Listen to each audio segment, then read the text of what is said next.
living in North Carolina, at some point I heard something about it because it's kind of a, as I later learned, kind of a notorious event, especially in North Carolina. But I didn't really learn about it until I got this book called America Bizarro, which is just a collection of different festivals and events all over the country that are kind of strange. Like Burning Man was in there, and the Redneck Games, which I think is in Georgia, and so all kinds of different crazy events. Interestingly, a lot of them take place in the South for some reason. And so I went to the chapter about North Carolina, and I saw that they have the hollering contest, and I thought, this sounds interesting. And when I found out where Spivey's Corner was, I realized it wasn't that far away from where I was. So I decided to go there one day and just document it. And so that's what I did.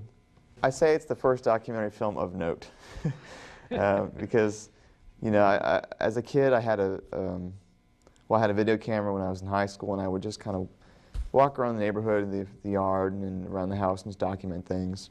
And then when I went to film school, I made a couple documentaries, but I didn't really send them out anywhere. I sent a couple of them to the Carborough Film Festival in addition to the hollering contest, and they were all rejected. But the hollering contest was accepted by film festivals in Hollywood and England. But in my own backyard, it wasn't even accepted. So, plus my alma mater rejected it too. So it's kind of interesting to see, who appreciates what. I think in North Carolina, a lot of people are possibly embarrassed by it, and they kind of don't really want to advertise that part about themselves. But if people outside of the state just think it's hilarious and really get a kick out of it, so.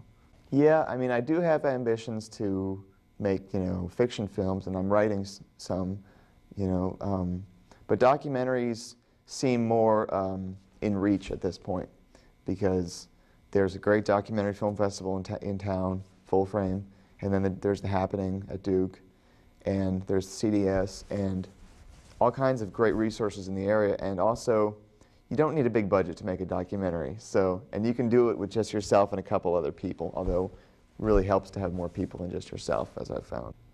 Cinema verite style documentaries, where you're just there and you document it.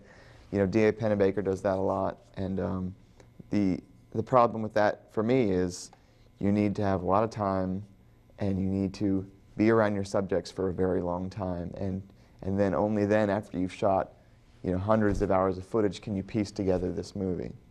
So I think with my documentaries, I do like to kind of incorporate certain elements of fiction. And I think the documentaries are a fiction in many ways because they're still a product of the director, and the director can basically pick and choose and give the impression that they want to give, So I kind of like that aspect, and that kind of allows me to bring together sort of two different interests I have, fiction film and the documentary, kind of bring them together. And there's this new genre that people are talking about called hybrid, which is kind of like what I'm talking about. And so I think that is a current trend, and it's probably going to get more developed, I think, as time goes on. My next documentary is just about done. It's going to be called Brushes with Life, Art, Artists, and Mental Illness. And it's about local artists who have schizophrenia and other mental illnesses, and the art gallery that brings them all together and shows their work at UNC Hospital. So for this movie, I interviewed several people, several artists, and then I also interviewed some of the organizers of the gallery, and it's the longest movie I've ever made so far. It's going to be about 55 minutes. So I'm pretty pleased with it, and I'm looking forward to finishing it and then moving on to another project.